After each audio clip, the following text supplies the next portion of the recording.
তুমি হচ্ছে মুর্শিদাবাদ থেকে এসছো, তোমার বউ অন্যত্র গিয়ে সংসার করছে আরেকজনের সাথে, 2 বছর হয়ে গেছে, তাই তো? সেখানে বাচ্চা কাচ্চা হয়েছে? হয়নি। আচ্ছা, তোমাকে দাবি করছে তুমি 60,000 টাকা মেয়ের নামে ফিক্সড করো, আমি তোমার নামে কেস করেছি, কেসগুলো তুলে দেবো, ডিভোর্স করে দেবো, তাই তো? আচ্ছা, তুমি কি করলে?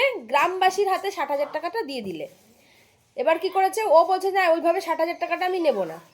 ও তোমাকে 6,000 টাকা নিল, উকিলবাবুকে দিল, কিন্তু ডিভোর্স ফাইল আর হলো না, লিখিত ডিভোর্স হলো না, সই স্বাক্ষর হলো না।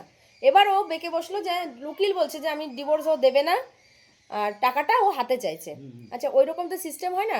টাকা হয়তো উকিলবাবুর কাছে জমা থাকে কিংবা কোর্টে জমা থাকে, ও লাস্ট সই করবে, ডিভোর্সের লাস্ট সই করবে, তারপরে গিয়ে ও টাকাটা নিতে পারবে। একটা সেফটি জায়গায় রাখতে হবে, সেটা যে কোনো জায়গায়। এবার যদি সমাজ মাধ্যম সমাজে রাখা হয়েছে, সমাজ তোমাকে টাকাটা দেবে না কেন? বাকি ওকেও ব্যাগ দিবে ওরা। এবার মানে সমাজটা তো 5টা মানে 10টা লোক তো ছিল ওখানে, এবার 10টা মানুষকে যার হাতে টাকা জমা আছে ও তো টাকাটা ডাইরেক্ট দিতে পারবে না।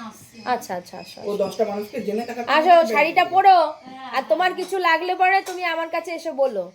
আর তুমি বলেছো তুমি এরপর দিনকে তোমার নম্বরটা, ফোন নম্বরটা লিখে আমার কাছে জমা দেবে। তোমার ছেলে যে তোমাকে মেরেছে না, তোমার বাড়ি তোমার ঘর, তোমাকে মেরে তোমার বরকে মারছে, আমি একটুখানি তার সাথে কথা বলবো, দেখি তার কত বড় লম্বা হাত হয়েছে। যে মা বাবা পৃথিবীর আলো দেখি যে তাদেরকে মারপিট করছে, তুমি নম্বরটা তোমাকে দিয়ে যাবে। ঠিক আছে, ওই হ্যাঁ, ওই ওই যে দিয়ে দেবে দাদা, তোমার ভাইদের দিয়ে দেবে, যে মাকে তুমি নম্বর দিয়ে দেবে। ঠিক আছে, যাও। তো যাই হোক, টাকাটা ওখান থেকে ওনারা দেবে আর কি, সেটা এখন নয়, পরে। সে ঠিক আছে, ওকে বোঝানোর দায়িত্ব আমি খানিকটা নিচ্ছি। তুমি যাও, তোমাকে যে প্রসেসিংটা বললাম ওইটা ফলো করো, বাদ বাকিটা আমি ওর সাথে কথা বলে নিচ্ছি।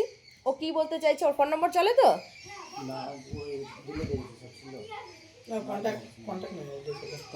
আচ্ছা ঠিক আছে, সে কন্ট্যাক্ট না থাক, সেটা আমি বুঝবো। এবার কথাটা হচ্ছে, ও রাজি আছে, শুধু এতেই বাঁধছে, এইটুকুতে বাঁধছে তো?